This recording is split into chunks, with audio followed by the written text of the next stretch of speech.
Assalamualaikum warahmatullahi wabarakatuh.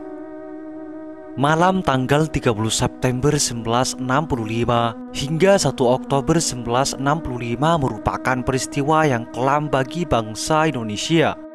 Pada malam itu, 6 jenderal angkatan darat serta 1 ajudan diculik dan dibunuh oleh kelompok Gerakan 30 September.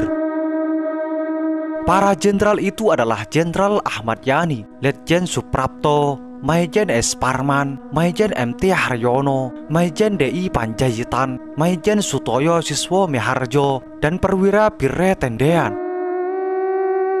Hanya 1 jenderal yang selamat dari peristiwa itu. Dia adalah Abdul Haris Nasution atau dikenal dengan A.H. Nasution. Abdul Haris Nasution selamat berkat peran dari sang istri yang bernama Johanna Suniarti dan juga ajudannya Pire Tendean.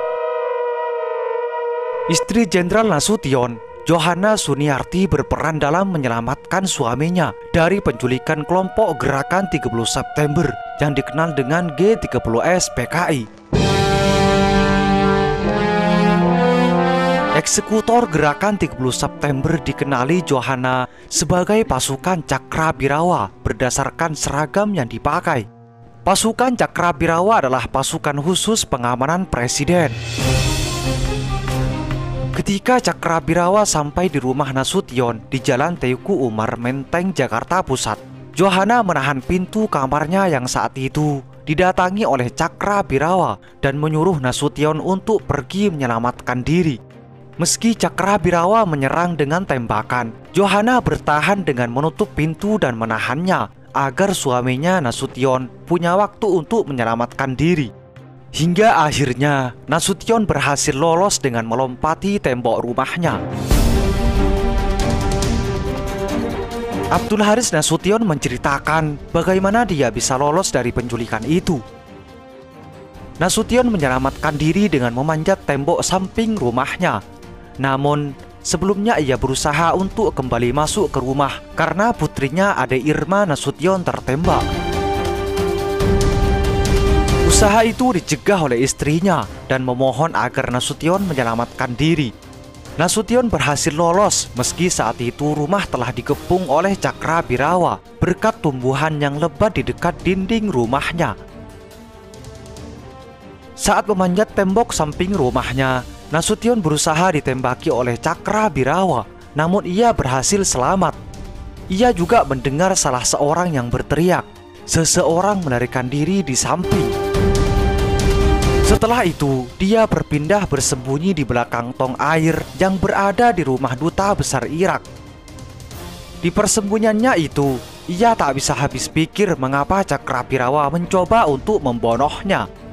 Nasution mencoba untuk pergi ke rumah Wakil Menteri Laimana karena rumahnya berdekatan dengannya.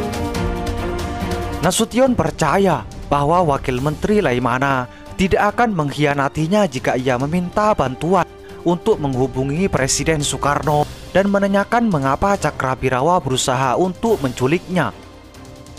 Ia berasumsi bahwa usaha penculikannya saat itu akibat dari fitnah yang didengar Presiden sehingga ia didatangi oleh Cakrabirawa. Nasution mengaku berulang kali difitnah dalam laporan tidak benar yang diterima Presiden. Namun usaha untuk ke rumah Wakil Menteri Laimana diurungkan karena Nasution berpikir bahwa daerah sekitar masih dikuasai oleh Cakrabirawa. Ia memutuskan untuk tetap bersembunyi hingga menunggu pasukannya datang membantu. Hingga pagi 1 Oktober 1965, Nasution berhasil selamat dan belum menerima laporan terkait peristiwa yang terjadi padanya. Nasution mengaku bersyukur kepada Tuhan dan kepada istrinya yang telah membantunya lolos dari penculikan itu. Ahmad Nasution merupakan seorang anak petani yang bergelut di dunia militer setelah sebelumnya sempat menjadi guru di Bengkulu dan Palembang.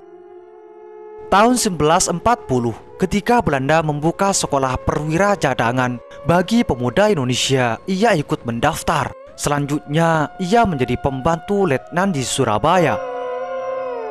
Pada tahun 1942, ia mengalami pertempuran pertamanya saat melawan Jepang di Surabaya.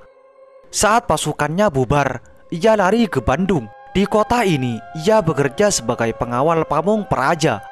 Tak betah dengan pekerjaan sebagai priai, tahun 1943, ia masuk militer lagi dan menjadi wakil komandan barisan pelopor di Bandung. Selama karirnya di militer, Ahmad Haris Nasution juga dikenal sebagai penggagas Dwi Fungsi ABRI. Selain konsepsi Dwi Fungsi ABRI, ia dikenal sebagai peletak dasar perang gerilya. Gagasan perang gerilya dituangkan dalam bukunya yang fenomenal. Selain diterjemahkan ke berbagai bahasa asing, karya itu menjadi buku wajib Akademi Militer di sejumlah negara, termasuk sekolah elit militer dunia West Point, Amerika Serikat. Ahmad Haris Nasution dikenal berani terang-terangan menentang komunis, termasuk PKI. Pada tahun 1948, ia memimpin pasukan Siliwangi untuk membersihkan pemberontakan PKI di Madiun. Ia juga aktif menghalangi manuver-manuver PKI, antara lain menentang usul mempersenjatai buruh dan pada awal pemerintahan Orde Baru. Meski selamat dalam peristiwa G30S, Ahmad Haris Nasution kehilangan putrinya yang bernama Ada Irma Suryani, yang akhirnya menghembuskan nafas terakhir setelah dirawat di rumah sakit selama beberapa hari. Beberapa saat setelah peristiwa G30S, Ahmad Haris Nasution diangkat menjadi ketua MPRS. Kemudian tanggal 5 Oktober 1997, bertepatan dengan Hari ABRI, Ahmad Haris Nasution yang dikenal taat beribadah itu dianugerahi pangkat Jenderal Besar Bintang 5. Selain Nasution, ada juga jenderal yang menyandang bintang 5 sepanjang sejarah di Indonesia, yaitu Jenderal Sudirman dan Soeharto.